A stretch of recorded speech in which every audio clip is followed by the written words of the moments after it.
All right. I'm in a good mood for the shirt off tonight. All right, I'm chilling. I'm here. We're gonna be Heideggering it, Heideggering it, Heideggery do. Could you guys see? If you didn't watch my Manly Palmer Hall little live stream earlier, you can see it now. I got the Heilung flag at the Heilung show. And so now that's where the Demu flag was. And then I just moved the Demu flag to right there to create more of a backdrop. It may not stay there because it's kind of in the way. But it's fine.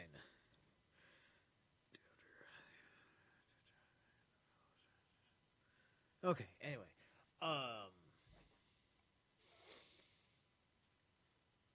Okay, so let's see. Excellent. That's it's a little. Hold on a second. That's a little off. Why are you over here? You. Oops. You should be there. There we go. Hold on a second. We're just a little off size. Oh, not that. This one. There.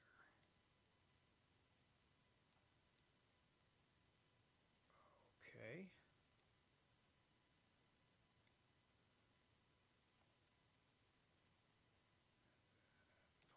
Pull that down a bit. Oh, okay, that's the problem.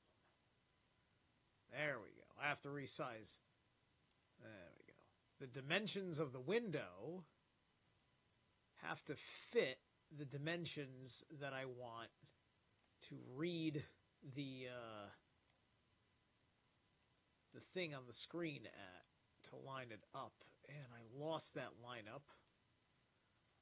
So I just have to make little micro adjustments just because I'm trying to get the thing just off screen so that way you can read along with me without seeing all the technical nonsense that doesn't matter.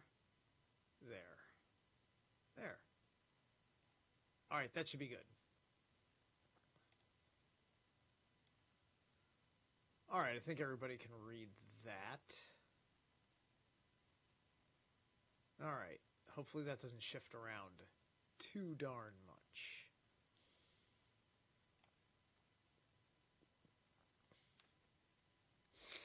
'63, the hermeneutical situation of which we have arrived for interpreting the meaning of the being of care and the methodological character of the existential analytic in general.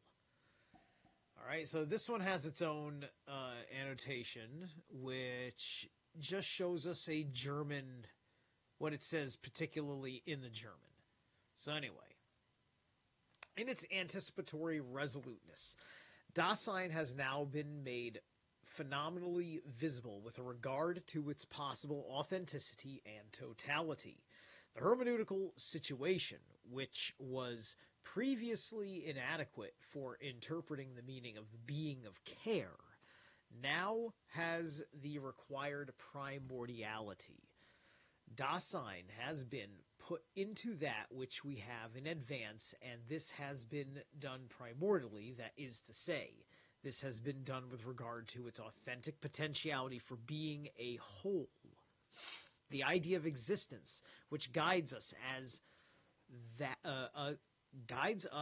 that which we see in advance, has been made definite by the clarification of our own most potentiality for being, and now that we have concretely worked out the structure of Dasein's being, its peculiar ontological character has become so plain as compared with everything present at hand that Dasein's existentiality has been grasped in advance with sufficient articulation to give sure guidance for working out the existentialia conceptually.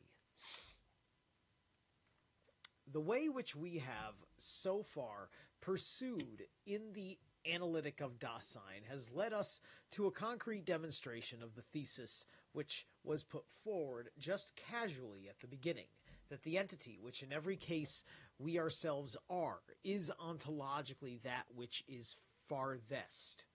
So that I like this way that he's kind of using spatiality for what is a deeply non-spatial relationship, which is the us that is this Dasein versus the us in the ordinary sense, right?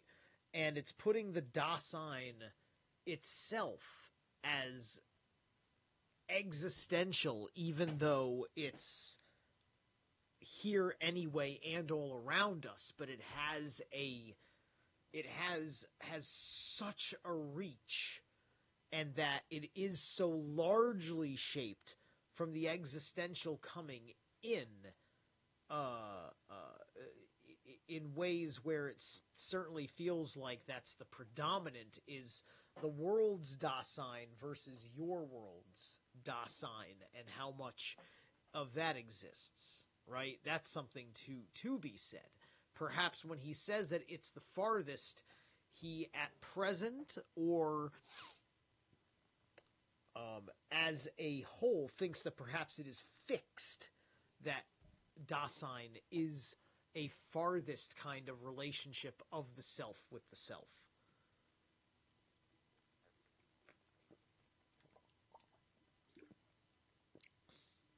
The reason for this lies in care itself, our being alongside the things with which we concern ourselves most closely in the world. A being which is falling guides the everyday way in which Dasein is interpreted, and covers up ontically Dasein's authentic being, so that the ontology which is directed towards this entity is denied an appropriate basis. Therefore, the primordial way in which the entity is presented as a phenomenon is anything but obvious.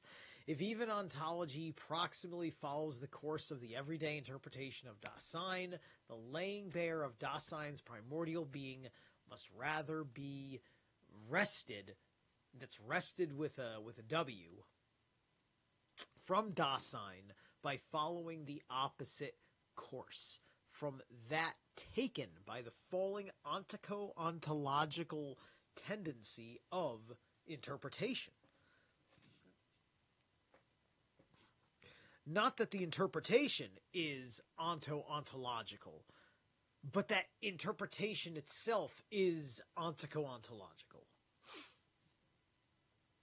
And that's so many rare, large, like I'm still working with all of the context in which I could be thinking of the word ontological in applicable life, right? Because the whole point of this is to somehow have more control of your life where you're supposed to, and to let go of control in places where your control is largely imaginary. For me, that is the very practical and personal reason to getting to know Dasein through this book.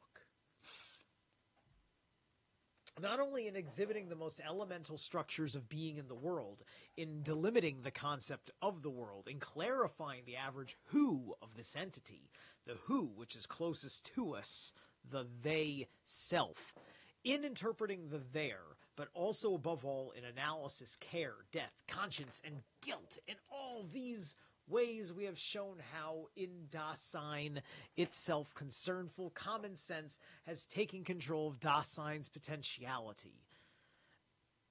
Its potentiality for being and the disclosure of that potentiality, that is to say, the closing of it off. Dasein's kind of being thus demands that any ontological interpretation which sets itself the goal of exhibiting the phenomena in their primordiality should capture the being of this entity in spite of this entity's own tendency to cover things up. Existential analysis, therefore, constantly has the character of doing violence. Grausamkeit. Whether to the claim of the everyday interpretation or to its complacency and its tranquilized obviousness. While indeed this characteristic is specifically distinctive of the ontology of Dasein, it belongs properly to any interpretation, because the understanding which develops in interpretation has the structure of a projection, but is not anything of this sort guided and regulated in a way of its own. Where are ontological projects to get the evidence that their findings are phenomenally appropriate?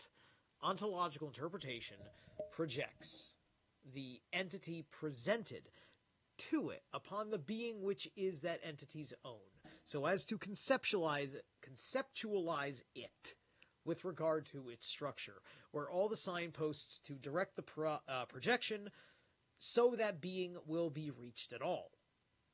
And what if the entity, which becomes the theme of the existential analytic, hides the being that belongs to it, and does so in its very way of being? To answer these questions, we must first restrict ourselves to clarifying the analytic of Dasein as the questions themselves demand. The interpretation of the self belongs to Dasein's being in the circumspective, concernful discovering of the world. Concern gets cited too. Dasein always understands itself factically in definite existential possibilities, even if its projects stem only from the common sense of the they. Whether explicitly or not, whether appropriately or not, existence is somehow understood too. There are some things which every ontical understanding includes, even if these are only pre-ontological, that is to say, not conceived theoretically or thematically. Every ontological explicit question about Dasein's being has had the way already prepared for it by the kind of being which Dasein has. Yet, where are we to find out what makes up the authentic existence of Dasein? Unless we have an existential understanding, all analysis of existentiality will remain groundless. It is not the case that underlying our interpretation of the authenticity and totality of Dasein, there is an ontical way of taking existence, which may be possible but need not be binding for everyone. Existential interpretation will never seek to take over any authoritarian pronouncement as to those things which, from an existential point of view, are possible or binding. Very interesting that he's talking about being outside of authoritarianism while writing this inside the Nazi Party. Isn't that funny? Isn't that hysterical? Right? Why? Because, God finds a way. Weeds grow through the cracks in the concrete. And nothing is more concrete than the terrible postmodern tropes of socialist Germans. But anyway,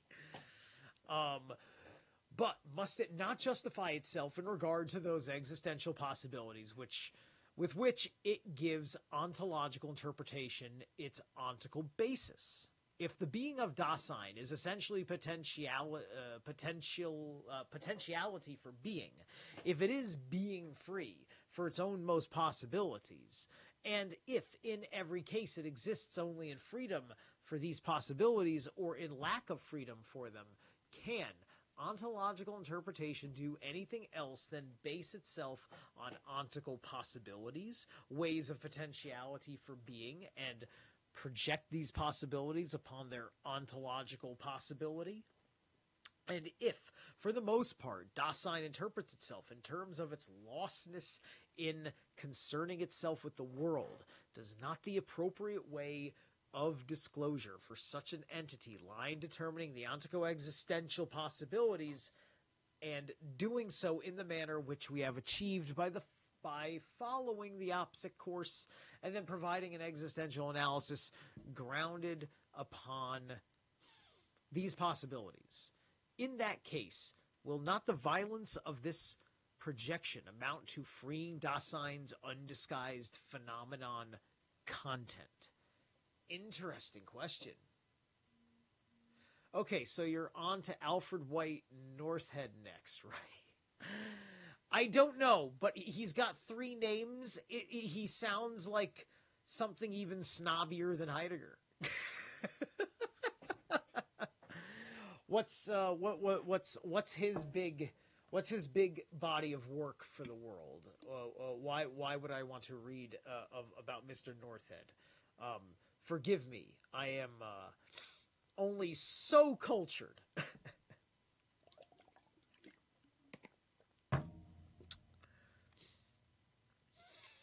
But this question's very interesting. So, will not the violence of this projection amount to freeing Dasein's undisguised phenomenon content? Right? So the violence, right? The forced pressure to bend to the will of the world. And when you resist, thus it creates these, it shows these distinctions. Because Dasein reveals itself, and it shows, and somebody's integrity buckles one way or the other. So, it may be that our methods demand this violent presentation of possibilities of existence. But can such a presentation be taken out of the province of our free discretion? If the analytic makes anticipatory resoluteness basic as a potentiality for being, which, in an existential manner, is authentic, a possibility to which Dasein itself summons us from the very basis of its existence, then is this possibility just one which is left to our discretion? Has that way of being in accordance with which Dasein's potentiality for being comports itself towards its distinctive possibility, death been just accidentally pounced upon? Does being in the world have a higher instance for its potentiality for being than its own death? Hang on a moment. All right. Even if the ontological projection of Dasein upon an authentic potentiality for being a whole may not be just something that is left to our discretion, does this already justify the existential interpretation we have given for this phenomenon? Where does this interpretation get its clue, if not from an idea of existence in general, which has been presupposed? How have the steps in the analysis of inauthentic everydayness been regulated, if not by the concept of existence, which we have posited?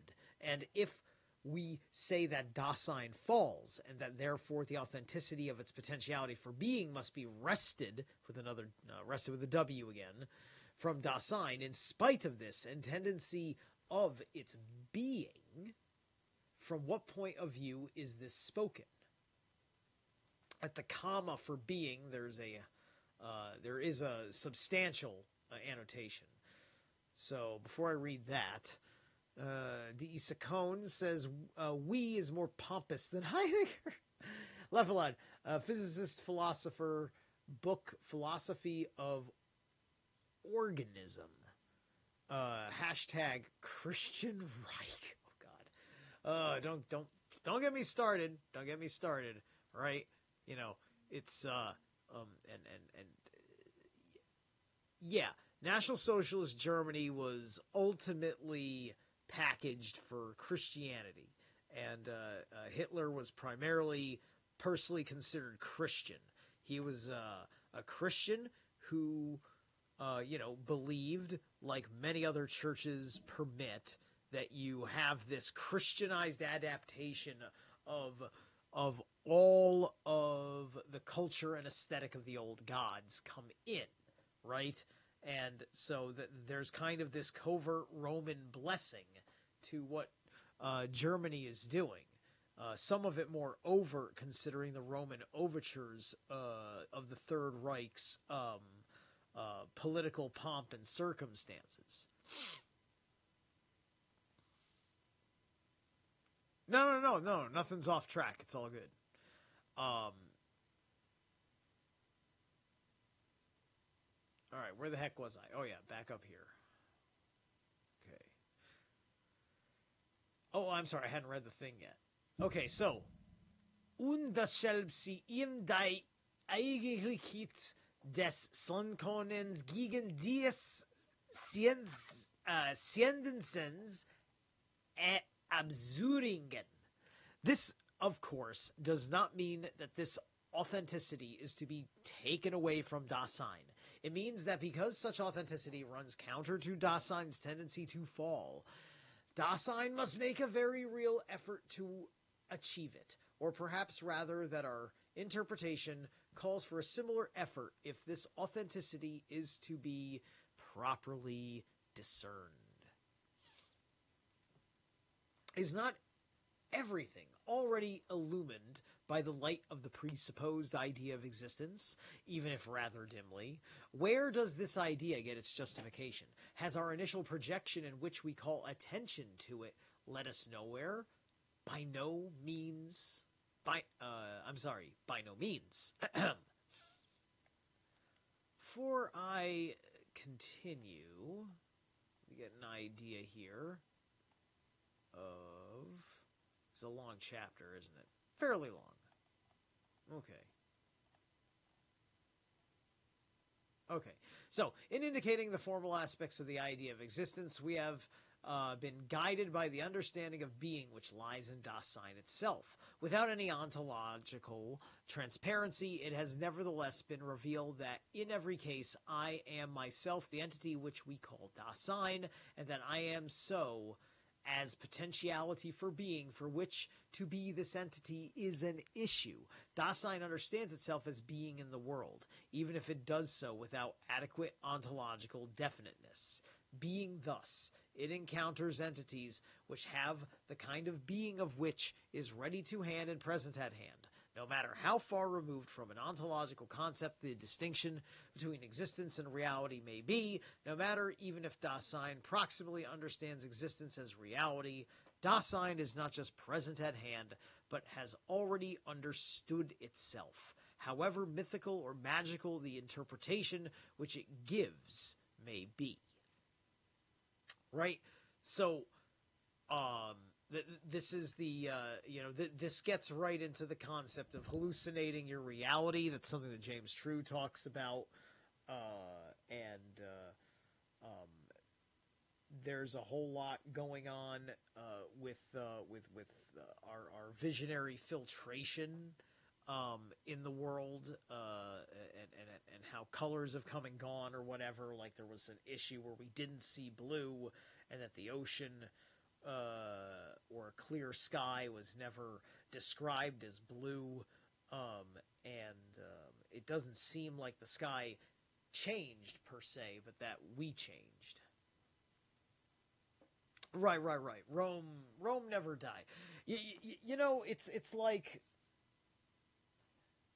when something collapses, it's like it can take the whole of the identity of a system with it, but it's just taking the identity of the system with it, right? It's like look at America since 2020, 2021, right? We absolutely had this entire collapse of major aspects of the nation, most of which you'll notice are not going to be missed, like terrible movies being made by terrible producers of films, and all these other things. And these became devastated economies that they were already about to be devastated, and nobody wanted to talk about it, right? And so they're gone because nobody wants them back, right?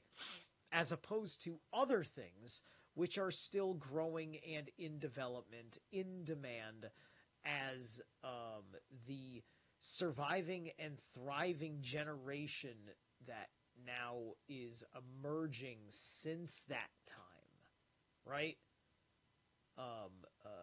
Is now entering the economy and spending their money in other ways. In fact, giving their labor into the world in other ways. I may still be working for money, but I work for money completely differently than I did 3 years ago, I made myself a different kind of person who made money a different kind of way. Otherwise, I maybe would have killed myself. I don't know. I certainly, in all likelihood, I probably would still be trying to do this YouTube thing and being sadder than fucking ever. Because I wouldn't want to take any personal responsibility, because I just want to complain that the world changed and made it less applicable to the way I used to live. And then you have to ask yourself how much of your identity is really wrapped up in that. And so the trick to thriving is knowing what to let die that doesn't belong in the world moving forward. Anyway, for otherwise, Dasein would never live in a myth. It would not be concerned with magic and ritual and cult. The idea of existence, which we have positive, gives us an outline of the formal structure of the understanding of Dasein, and does so in a way which is not binding from an existential point of view. Oh, wow, I didn't know he was even going to start. And he talks about magic. I didn't even know. I highlighted it just so I didn't lose my place. I didn't read it. That's awesome. Under the guidance of this idea of preparatory analysis of the everydayness that lies closest to us has been carried out as far as the first conceptual definition of care. This latter phenomenon has enabled us to get a more precise grasp of existence and of its relations to affecticity and falling. And defining the structure of care has given us a basis on which to distinguish ontologically between existence and reality for the first time. This has led us to the thesis that the substance of man is existence. Okay, I'm going to take a break here, and then we've got 1, 2... Then we got 3 pages more to read, and then I'll make a decision about whether I take another break or not before I read more, but I'm definitely going to read another chapter. Okay, dokie. So I am going to take this break. Let me queue up. All right, this should be ready to go. Let's start it.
orchestra music.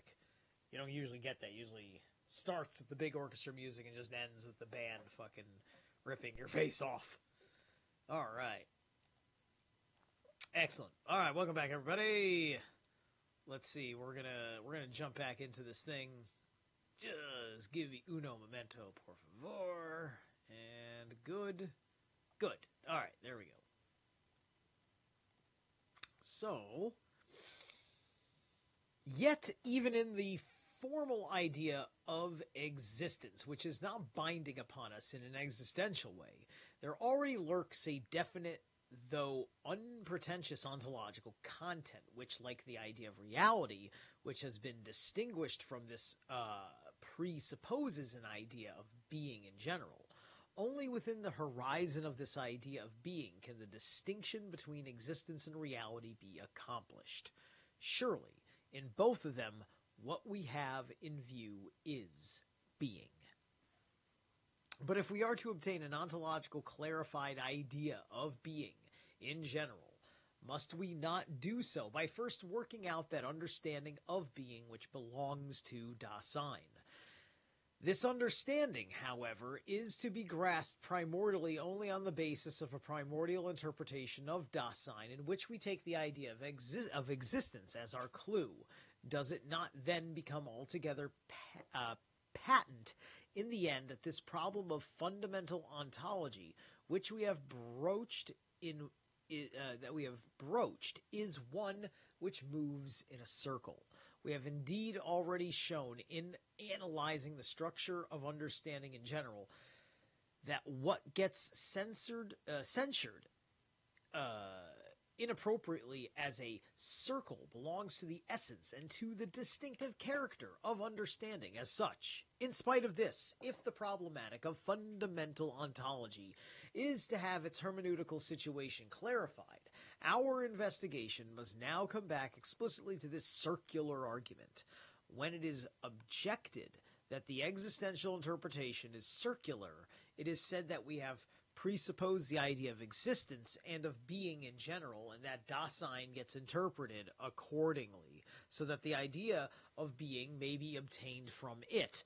But what does presupposition signify? In positing the idea of existence, do we also posit some proposition from which we deduce further propositions about the being of Dasein?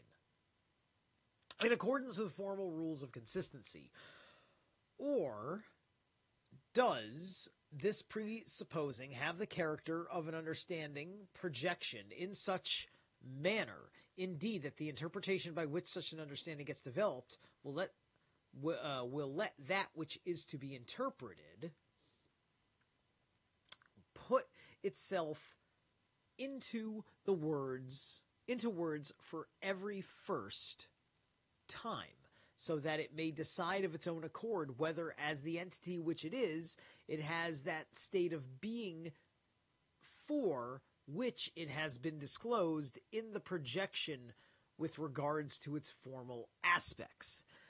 Woo! That is a big one to chew, and it has an annotation. So let's do this. I may want to zoom in on this one, because this seems like a big one to digest.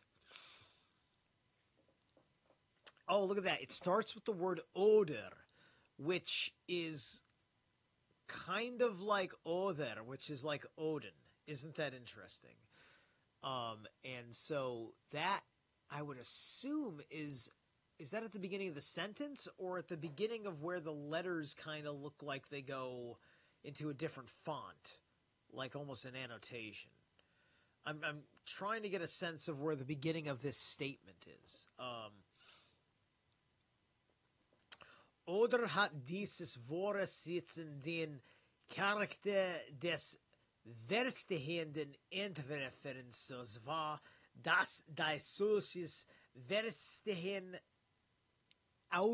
ausbildend Interpretation das aussülgend Gerald selbst zu Wort kommen las, damit es von sich aus entscheidet, ob es als dieses Senden die Seinsverfassen heldigt of welch es in Entwurf formell zeigend es lauschen werd. Woo! I feel like I just ran a marathon. Hold on one second. I'm trying to... Okay, I see the word character, right? So where does character must pop up over here, right? I'm trying to get the word straight. Interpretation of his voice. Decide whether it's in a state of being... what is that What is the object that exists in a circular being from which Dasein is being? Consistency... Okay, there must be using a different word than character in English, because obviously it's the same thing as character. It has a C and then it has a K instead of another C. Anyway, okay, that's fine. So here, however, Heidegger may be using the verb erschließen in the sense of infer, in spite of his remarks on the other referenced page, or H75, and Entwurf in the sense of sketch.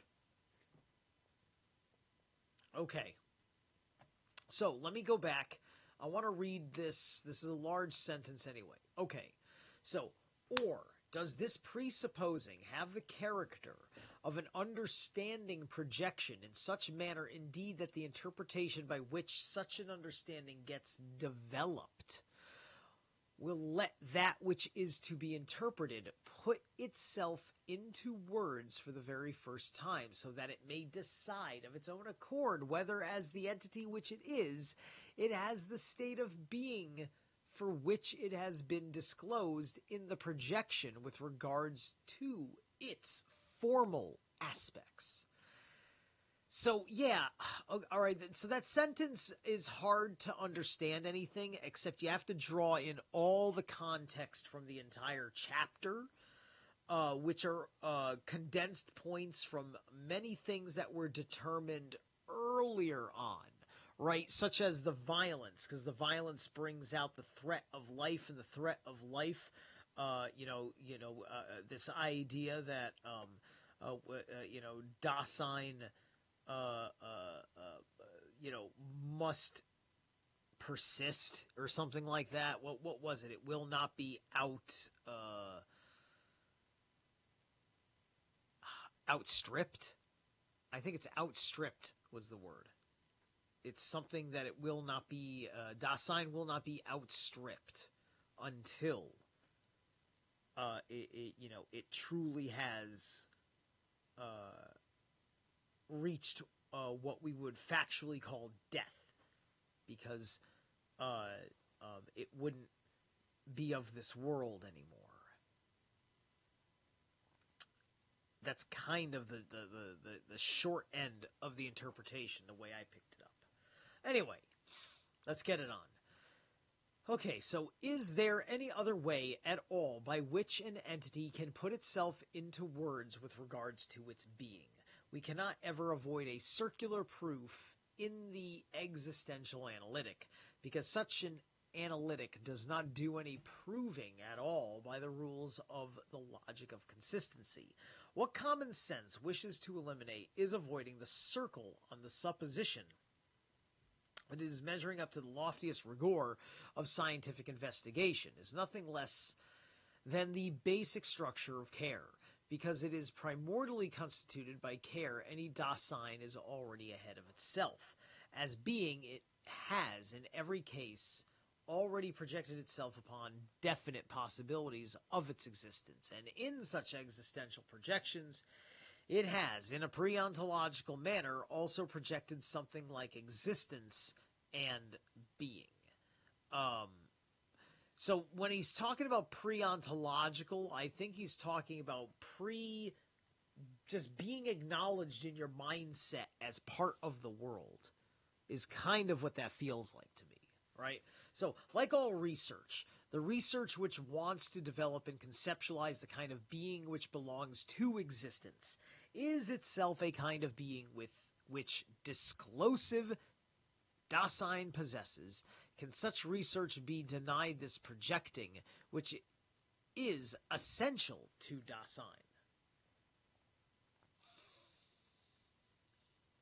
Yet the charge of circularity itself comes from a kind of being which belongs to Dasein.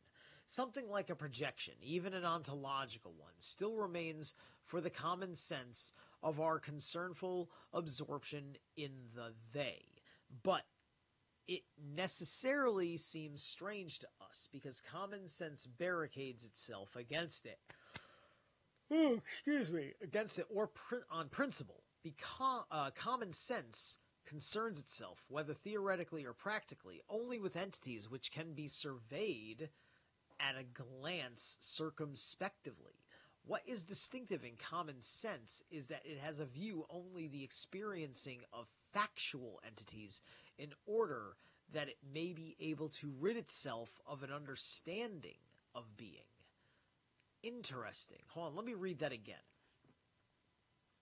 What is distinctive in common sense is that it has in view only the experience of factual entities in order that it may be able to rid itself of an understanding of being.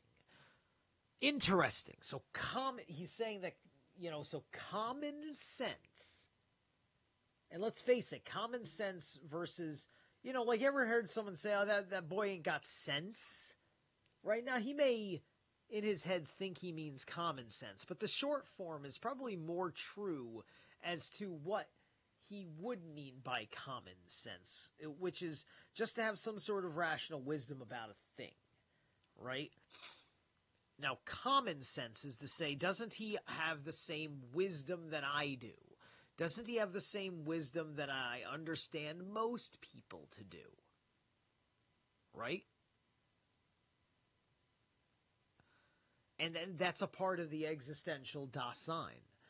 I am the kind of person who is constantly attacked by people that don't like that I walk with my own rhythm. Especially because, I am not afraid to attract the worm. It fails to recognize that entities can be experienced factually, only when being is already understood, even if it has not been conceptualized. Common sense misunderstands understanding, and therefore common sense must necessarily pass off as violent anything that lies beyond the reach of its understanding or any attempt to go out so far. When one talks of the circle in understanding, one expresses a failure to recognize two things. One, that understanding as such makes up a basic kind of Dasein's being, and two, that this being is constituted as care to deny the circle, to make a secret of it, or even to want to overcome it, means finally to reinforce this failure. We must rather endeavor to leap into the circle, primordially and wholly, so that even at the start of the analysis of Dasein, we make sure that we have a full view of Dasein's circular being. If in the ontology of Dasein we take our departure from a worldless I, in order to provide this I with an object and an ontological baseless relation to that object, then we have presupposed not too much but too little if we make a problem of life and then just occasionally have regard for death. 2. Our view is too short-sighted. The object we have taken as our theme is artificially and dogmatically curtailed if, in the first instance, we restrict ourselves to a theoretical subject in order that we may then round it out on the practical side by tacking on an ethic. Okay, so I think I understand what he's saying here, because right here he's kind of going on his own personal tear, because he's mentioning ethics, right? Like, this is part of some of his critique of what he determines to be the inferiority of the current way in which we process this concept, right? And, like, I love what he goes into. If the ontology of Dasein, we take our departure from the worldless I in order to provide this I with an object and an ontological baseless relation to that object.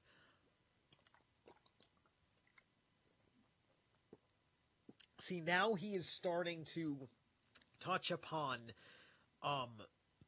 the need of the individuation process, right? If in ontology of Dasein we take our departure from a worldless I, so are we going from a worldless I to a worldless no one or anyone, or are we going from a worldless I to the world of the I, right? Or we take a departure from a world, or we make an arrival to the world of I, is what I would say then, if we're going from worldless to world, in order to provide this I with an object and an ontological baseless relation to that object. An ontological baseless relation. What does it mean to be a baseless relation in this context, right? Does that mean that he's talking about literally the idea of being amongst objects that we are strangers to? Is that what he's getting at? Is he talking about the fish out of water identity thing? Like let's take this dude, put him out of his element, and see what makes him stand out compared to all the other people around him, right? That's about the only thing I can think of is what's kind of developing and precisely going on.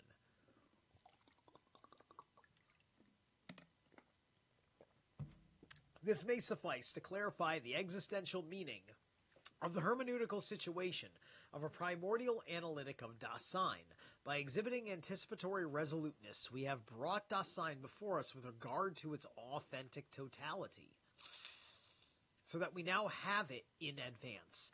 The authenticity of this potentiality for being oneself guarantees that primordial existentiality is something we see in advance, and this assures us that we are coining the appropriate existential concepts.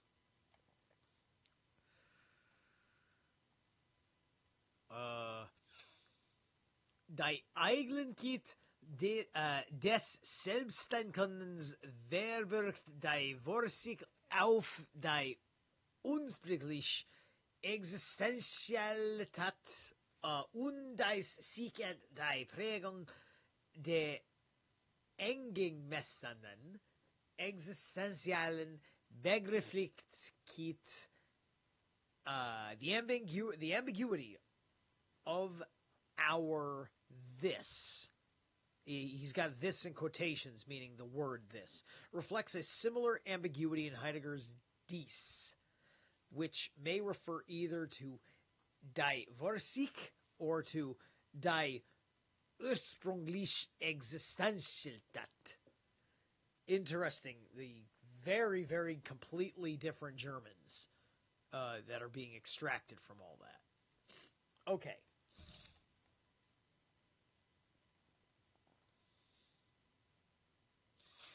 At the same time, our analysis of anticipatory resoluteness has led us to the phenomenon of primordial and authentic truth. We have shown earlier how that understanding of being which prevails proximally and for the most part conceives being in the sense of presence at hand, and so covers up the primordial phenomenon of truth. If, however, there is being only in so far as truth is, and if the understanding of being varies according to the kind of truth, then truth which is primordial and authentic must guarantee the understanding of the being of Dasein and of being in general. The ontological truth of the existential analysis is developed on the ground of the primordial existential truth. However, the latter does not necessarily need the former.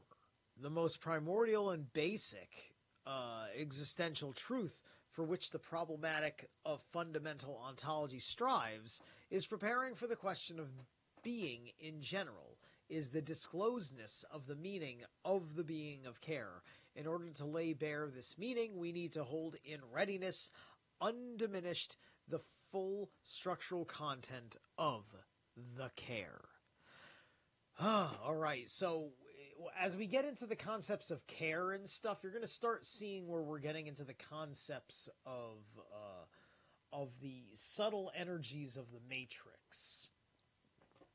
Even though we haven't read this section yet, I know that it's going to go down this kind of road based on everything he's said about care in relation to Dasein thus far, and how I've talked about that, how I've said that this is perfect because of how well demonstrated care is in the example of dark care given in both the Mark Passio lecture and as well as the prima facie evidence of the world we knew through 2020 and 2021, and whatever remnants of it we are still purifying out of our informed field as we speak.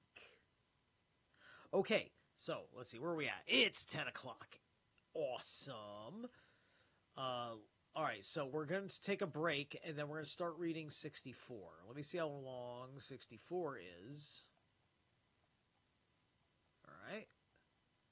All right, 64 is pretty long. And then 65, how long is 65? 65 looks like it's pretty long, too.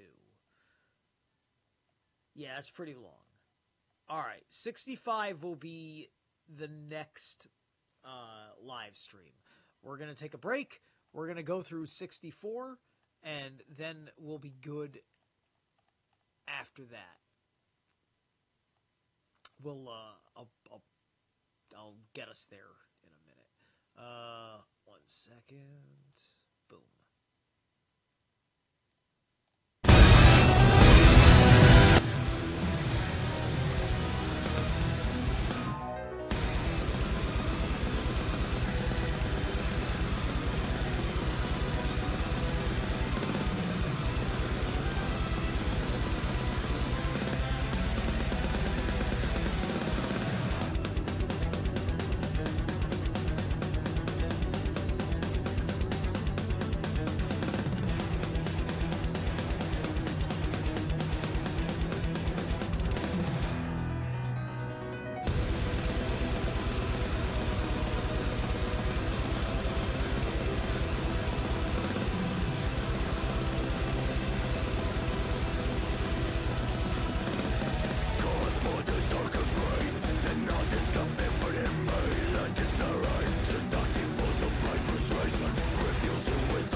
Now, like, this album, by the way... Cracked windshield on your new car? Oh my god, hush. No. Bring it to safe. Go away. Stop making noises. That's better. This album's... I picked the Labyrinth album today because the Labyrinth, you know, in Greek mythos, it's got its allegories to the workings of the human mind in the first place, right? And navigating your Dasein is navigating a certain kind of labyrinth. So, from time to time, I do make my musical selections something adjacent to the thematics of what I'm effing doing, right? And if I can't find one, I just go with something that feels good, you know? Because I'm doing a lot of these, and I can't just make everything just has got to be absolutely perfect. And, like, I may not like the band that's got the more perfect song. It's just like, they kind of suck, right? Or, they're interesting, but I don't like it, right? It's just like, they're not bad, but they're just not for me, you know? I got that going on, right? There's certain things that I don't like, not because I think that they're bad, right? It's and it turns into that whole, like, not my thing, but dude, they're really good, right? You know, there's a lot of guys that are like the most ridiculous polka players you've ever heard. And for me, polka, if it's not Weird Al Yankovic or Fin Trolls, I'm not that interested. I mean, I'm a little bit more than just those two, but you get my point, right? It's just like, give me my polka music, make my polka music interesting. You got to make it really, really interesting. It's got to have some sort of attitude that I didn't think polka had, right? That's why I love Fin Trolls. It's like, this is polka music. Oh, this is interesting, right?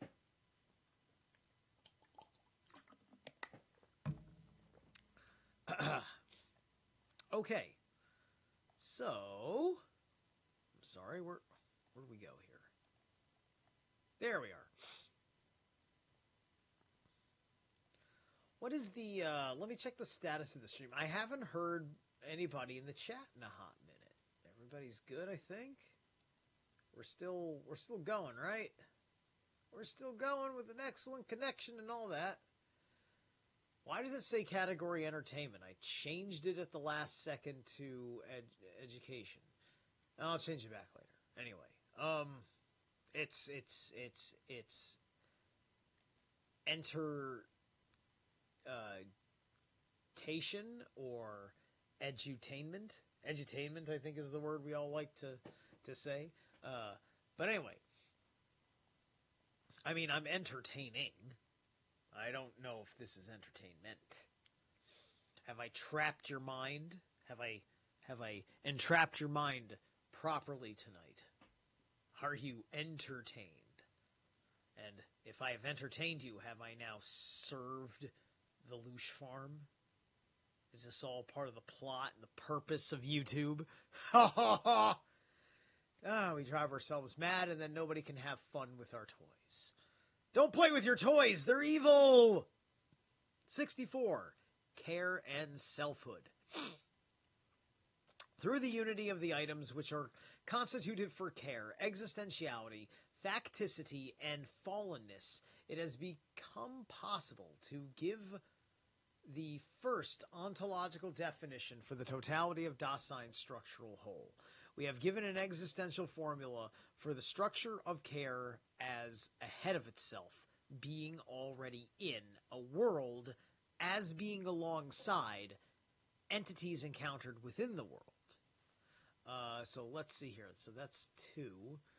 Sich vorweg schon in seinen einer Welt als seinde innerwelket beginnenden senden. Me trying to get fluid with that is ridiculous. Here we follow the early editions. In later editions, there is a hyphen instead of a dash between Vorheg and Sean. Just make sure here, yeah, okay. Just make sure I'm unmuted and haven't been just talking to nothing. We have seen that the care structure does not first arise from a coupling together, but is articulated all the same. In assessing this ontological result, we have had to estimate how well it satisfies the requirement for a primordial interpretation of Dasein. The upshot of these considerations has been that neither the whole of Dasein nor its authentic potentiality for being has ever been made a theme. The structure of care, however, seems to be precisely where the attempt to grasp the whole of Dasein as a phenomenon has foundered. The ahead of itself presented itself as a not yet, but then ahead of itself, which had been characterized as something still outstanding, was considered in genuinely existential manner. It revealed itself as being towards the end, something which in the depths of its being in every Dasein is. We made it plain at the same time that in the call of conscience, care summons Dasein towards its own most potentiality for being.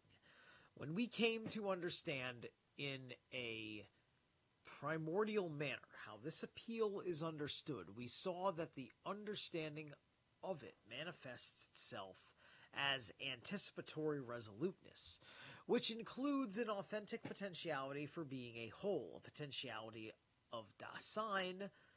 Thus, the care structure does not speak against the possibility of being a whole, but is the condition for the possibility of such an existential possibility for being. In the course of these analyses, it became plain that the existential phenomena of death, conscience, and guilt are anchored in the phenomenon of care. The totality of the structural whole has become even more richly articulated, and because of this, the existential question of the unity of this totality has become still more urgent. How are we to conceive this unity? How can Dasein exist as a unity in the ways and possibilities of its being, which we have mentioned? Manifestly, it can so exist only in such a way that it is itself, this being in its essential possibilities.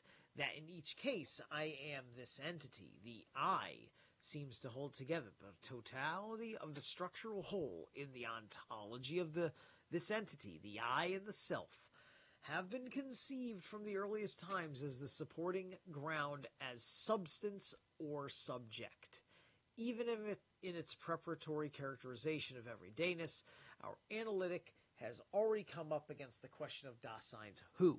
It has been shown that proximally and for the most part, Dasein is not itself, but is lost in the theyness, in the they self, which is an existential modification of the authentic self. The question of the ontological constitution of selfhood has remained unanswered. In principle, of course, we have already fixed upon a clue for the problem. For if the self belongs to the existential, the Wesenhaften, attributes of Dasein, while Dasein's essence lies in existence, then I-hood and selfhood must be conceived existentially. On the negative side, it has also been shown that our ontological characterization of the they prohibits us from making any use of categories of present at hand, such as substance. It has become clear, in principle, that ontologically, care is not to be derived from reality or to be built up with the categories of reality. Care already harbors in itself the phenomenon of the self. If indeed the thesis is correct that the expression care for oneself, or Selbstsorge, would be tautological, if it were proposed in conformity with the term solicitude, or Vorsorge, as care for others, But in that case, the problem of defining ontologically the selfhood of Dasein gets sharpened to the question of the existential connection between care and selfhood. Right, because how you care about yourself it's like it's your own hands-on approach to Dasein directly affecting you. Isn't that something? You, how you relate to yourself, how you function with yourself, which would theoretically be your first firewall in the world. And all your filters that are built on top of that, protecting you from having a belief system that you believe is not you.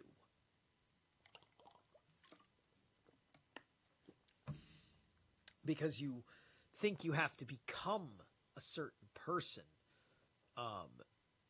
in order to take care of yourself, in order to change your relationship to yourself. You think that you have to, like, change into something that is out of where your heart wants to be.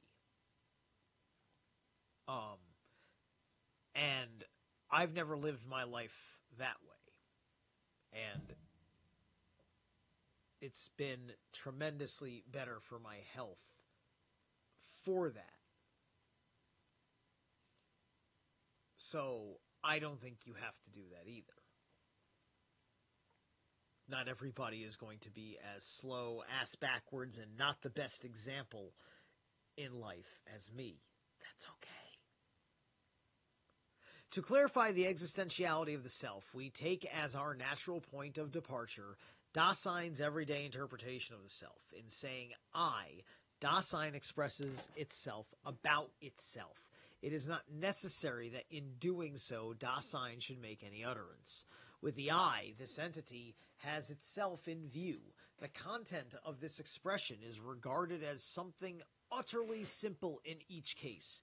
It just stands for me and nothing further. Also, this I, as something simple, is not an attribute of other things. It is not itself a predicate, but the absolute subject. What is expressed and what is addressed in saying I is always met as the same, persisting something. The characteristics of simplicity, substantiality, and personality, which Kant, for instance, made the basis for his doctrine of the paralogisms of pure reason, arise from a genuine pre-phenomenological experience. The question remains whether that which we have experienced ontically in this way may be interpreted ontologically with the help of the categories mentioned.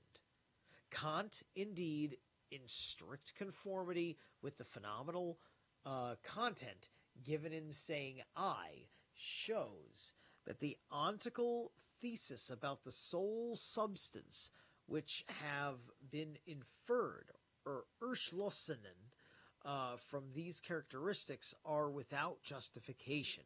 But in so doing, he merely rejects a wrong ontical explanation of the I.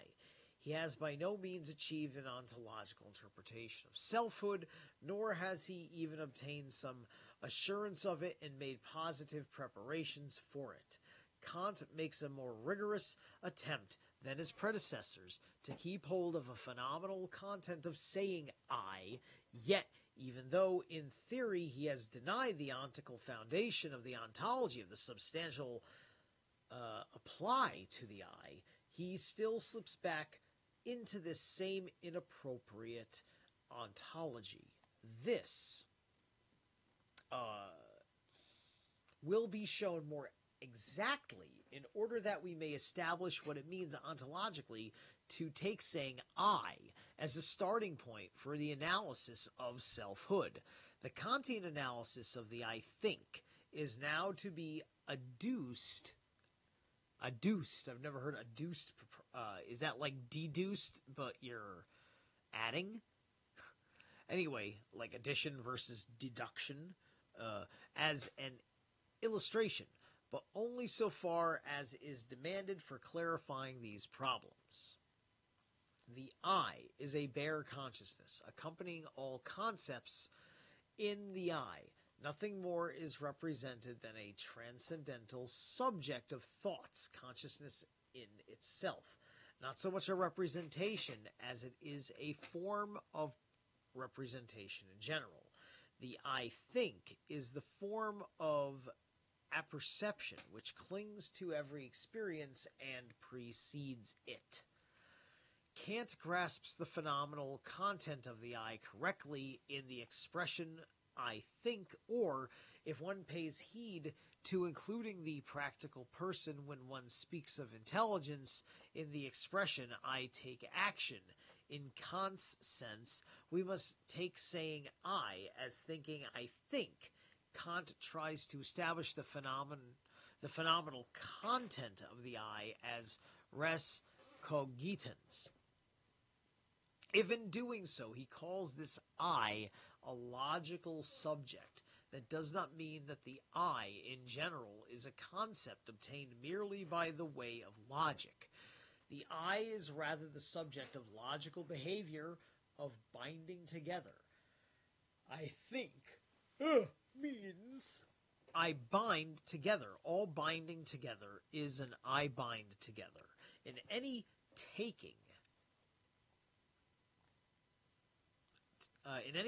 together or relating, the I always underlies the... Okay, hold on a second. All right, so we got this Greek over here, right? Let me open this up real quick. I think I have my thing. Hey, Heidi B. Adduced, cited as pertinent. Thank you. Wait, no, not this. That's not what I wanted to open. No. It's not here. Okay. Hold on a second.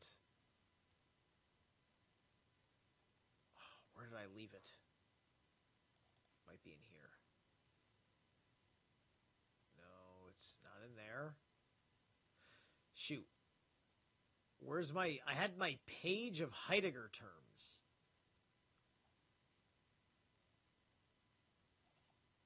Now I don't know where it is. Darn it. 1 second. No, I can make this work.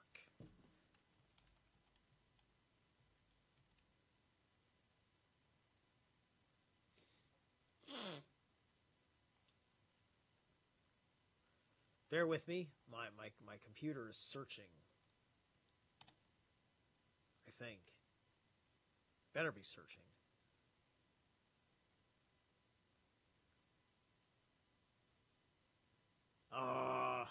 Shoot. See, I didn't prepare it because I hadn't used a Greek term in like chapters. Like it's been like since like chapter 20 or something was maybe the last time I heard him say anything Greek. Hold on a second here. Let's try it again. It's supposed to be this PC, right?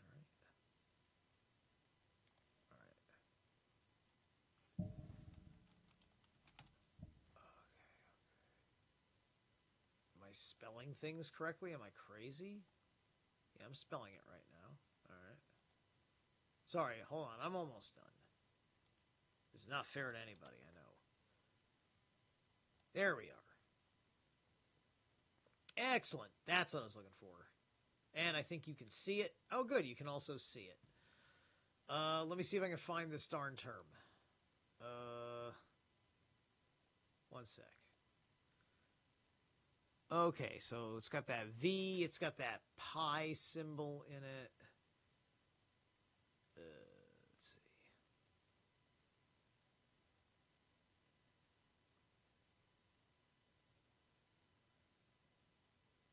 I think it's hypokamenon. Hold on a second. Hypokamenon. That looks right. Yeah. Yeah, that's it. Okay, so hypokamenon, which is a substrate, underlying subject or substance. Yay! I did it. All right. Okay, the I always underlies that underlying substrate.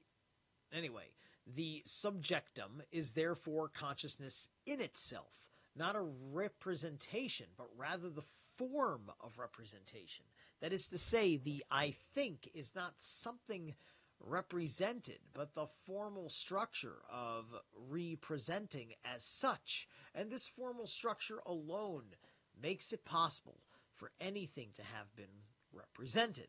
When we speak of the form of representation, we have in view neither a framework nor a universal concept, but that which as I think that's eidos. Hang on a second.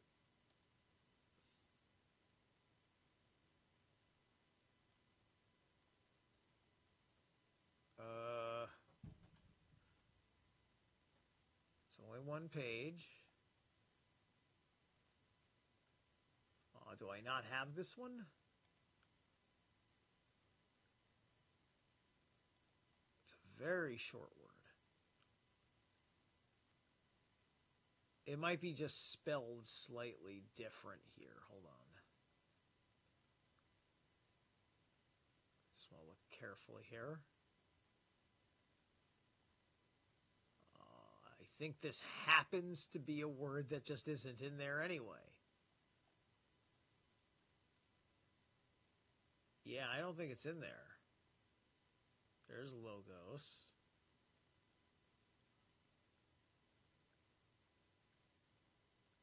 Yeah, all right. So we're not going to be able to do that one. So that one's not in there, funny enough. Makes every representing and everything represented be what it is. If the I is understood as the form of representation, this amounts to saying that it is the logical subject. Kant's analysis has two positive aspects. For one thing, he sees the impossibility of ontically reducing the I to a substance. For another thing, he holds fast that the I, as I think, nevertheless, he takes this I as subject again, and he does so in a sense which is ontologically inappropriate. For the ontological concept of the subject characterizes not the selfhood of the I qua self, but the self-sameness and steadiness of something that is always present at hand. To define the I ontologically as subject means to regard it as something always present at hand. The being of the I is understood as the reality of the res cogitans, or cogitans, excuse me. Right, as the I, like, it's like you're talking about the I as in basically there's the center of consciousness as you, and then your I radiates that out, and then Dasein happens within that radiation from the self of the I. That kind of makes sense working from like a singularity kind of point of view. But how does it come about that while the I think gives Kant a genuine phenomenal starting point, he cannot exploit it ontologically and has to fall back on the subject, that is to say, something substantial? The I is not just an I think, but an I think something, and does not Kant himself keep on stressing that the I remains related to its representations and would be nothing without them? For Kant, however, these representations are the empirical which is accomplished by the eye. The appearances to which the eye clings, Kant nowhere shows the kind of being of this clinging and accompanying at bottom. However, their kind of being is understood as the constant being present at hand of the eye along with its representations. Kant has indeed avoided the cutting the eye adrift from thinking, but he has done so without starting with the I think itself in its full essential content as an I think something, and above all, without seeing what is ontologically presupposed in taking the I think something as a basic characteristic of the self. For even the I think something is not definite enough to ontologically as a starting point, is not definite enough ontologically as a starting point, because the something remains indefinite. If by this something we understand an entity within the world, then it tacitly implies that the world has been presupposed. And this very phenomenon of the world co-determines the state of being of the I. If indeed it is to be possible for the I to be something like an I think something in saying I have in view the entity which in each case I am as in I am in a world. Right? He's talking about the fact that, like, you as an identity, like there's like your Dasein is just it's completely governed by your environment, right? And in a grander sense of your life, your entire Dasein is a product of where you live. And that where you live is defining you. It's not just, the people around you define you and all that shit, right? Because nobody has a Dasein that is outstripped of those qualities, right? Unless you're living in an isolation chamber in prison somewhere, then you're not going to be outstripped of all of these particular qualities. Kant did not see the phenomenon of the world and was consistent enough to keep the representation apart from an a priori content of the I think, but as a consequence, the I was again forged back to an isolated subject, accompanying representation in a way which is ontologically quite indefinite. Okay, right here we're going to take probably the last break of the show, and then we're going to clean up this chapter on the other side of that particular break. All right. So, thank you guys. We'll be back in a few minutes. You guys have some more flesh gird apocalypse.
back in third quarter planning. Adams is quarterbacking this project, and she is.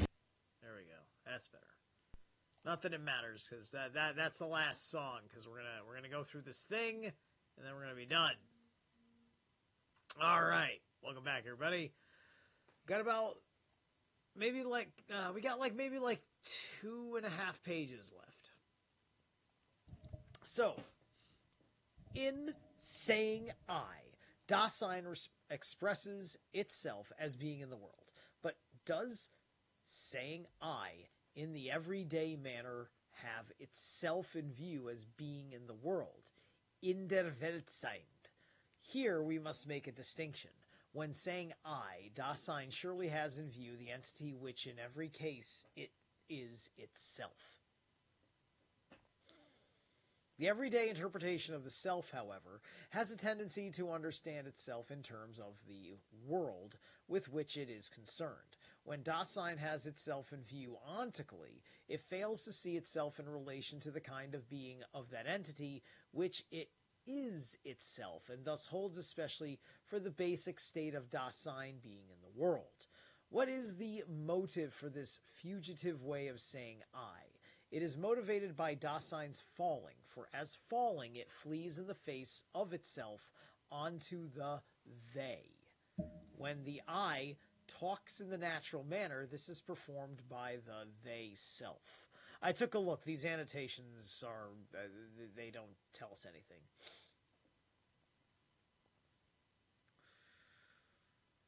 What expresses itself in the I is that self which proximally and for the most part I am not authentically, which one is absorbed in the everyday multiplicity and the rapid succession, sich Jägen, of that which one is concerned, the self.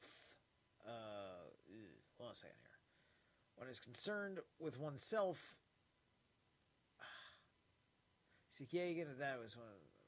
I am concerned, shows itself as something simple, which is constantly self-same, but indefinite and empty.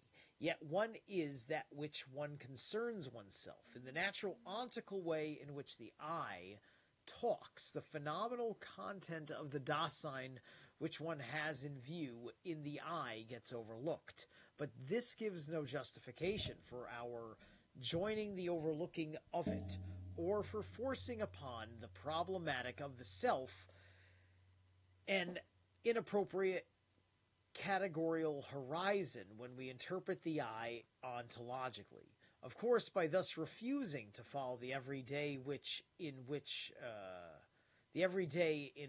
the I talks, our ontological interpretation of the I has by no means solved the problem, but it has indeed prescribed the direction for any further inquiries in the I. We have in view that entities which one is in being in the world.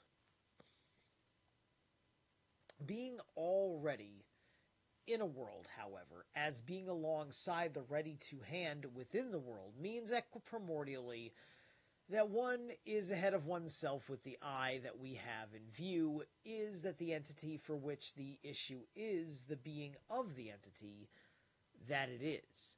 With the I, care expresses itself through proximally, and for the most part, in the fugitive way in which the I talks when it concerns itself with something. The they self keeps on saying I most loudly and most frequently because at the bottom it is not authentically itself and evades its authentic potentiality for being. If the ontological constitution of the self is not to be traced back either to an I substance or to a subject, but if on the contrary the everyday fugitive way in which we keep saying I must be understood in terms of our authentic potentiality for being, then the proposition that the self is the basis of care and constantly present at hand is one that still does not follow. You see, I think it's interesting that we're talking here, and he keeps bringing up fugitive. It's a fugitive I.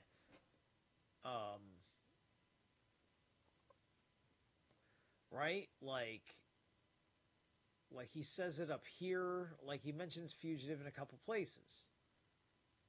Hold on a second. With the I, care expresses itself through proximally and for the most part in the fugitive way in which it keeps the I, in which the I talks when it concerns itself with something. I find it fascinating that there's a sense of the fugitive involved there, right? It kind of makes me think of literally the movie The Fugitive with Harrison Ford being like, I didn't kill anybody. And then homie over there, the existential world, the cop, he's just like, I don't care.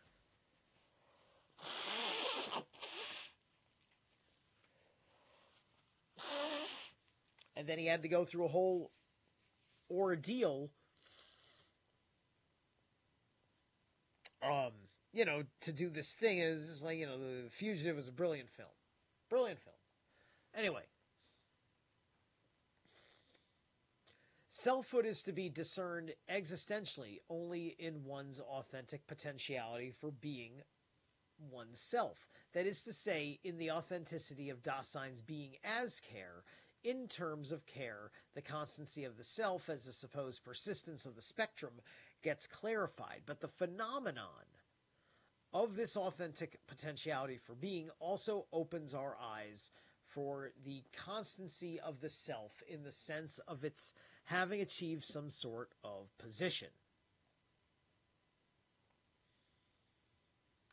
Der Standigkeit des Selbst in dem Sinn des Sanden Wohnenkevens. Here our usual translation of the Standigkeit as constancy seems inadequate.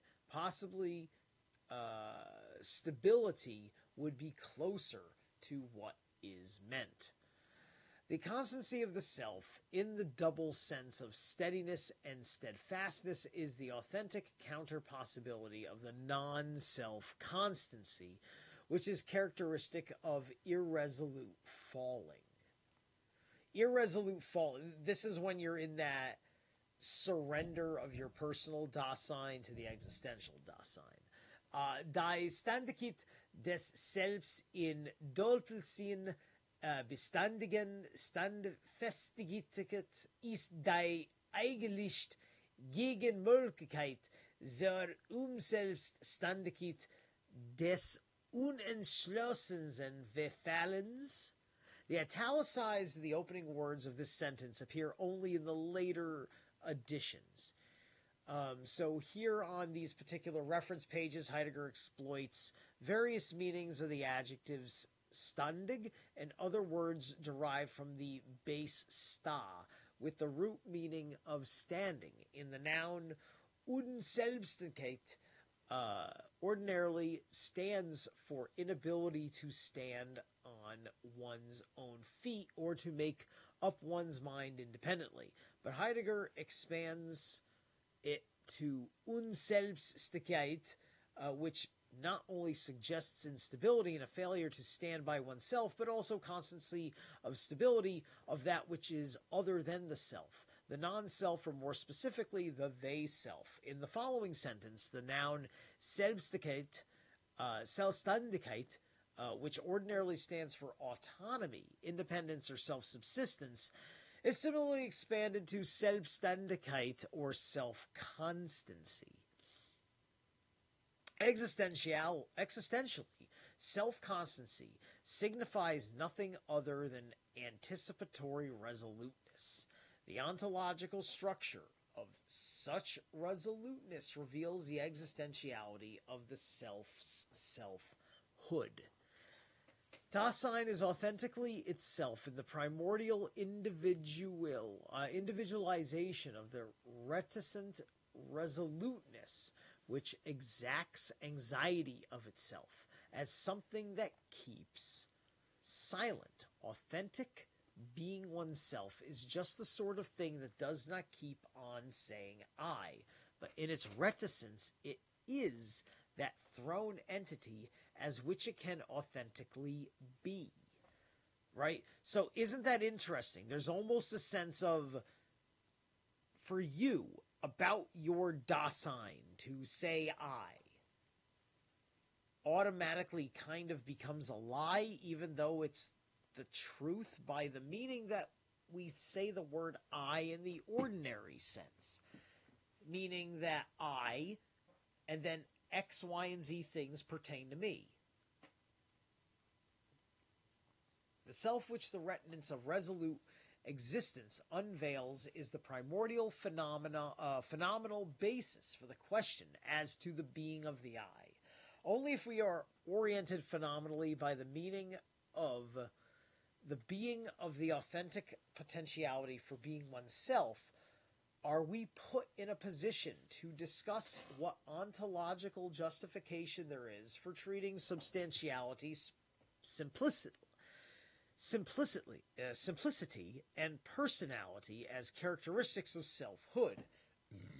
In the prevalent way of saying I, it is constantly suggested that what we have in advance is a self thing, persistently present at hand. The ontological question of the being of the self must turn away from any such suggestion. Care does not need to be founded in a self, but existentiality as constitutive for care provides the ontological constitution of Dasein's self-constancy, to which there belongs, in accordance with the full structural content of care, its being fallen factically into non-self-constancy. When fully conceived, the care structure includes the phenomenon of selfhood. This phenomenon is clarified by interpreting the meaning of care, and it is as care that Dasein's totality of being has been defined. Woo! All right. That is 2 chapters knocked out, and I feel knocked out. It's 11 o'clock. We've done 2 hours of this. It's been grand. It's been great. It's been grotesque in some places. No, it hasn't been grotesque. I just want to do another gra word.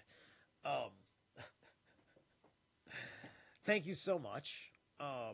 I don't know if I'm going to do anything tomorrow. I'm sure I will do something tomorrow. I don't know if I'm going to do any more Heidegger tomorrow or so. Now looking, let's see, we're going to be on chapter 65. And how many chapters are there altogether in this bad boy? There are 83 chapters altogether. We are less than 20 chapters. We're less than 20 chapters done before we're done with this. That's pretty good. This has been a heavy book, 83 chapters here. It's been long running. We're on page 370 right now. All right. Killer. Thank you guys so much. I will catch you as soon as I'm back.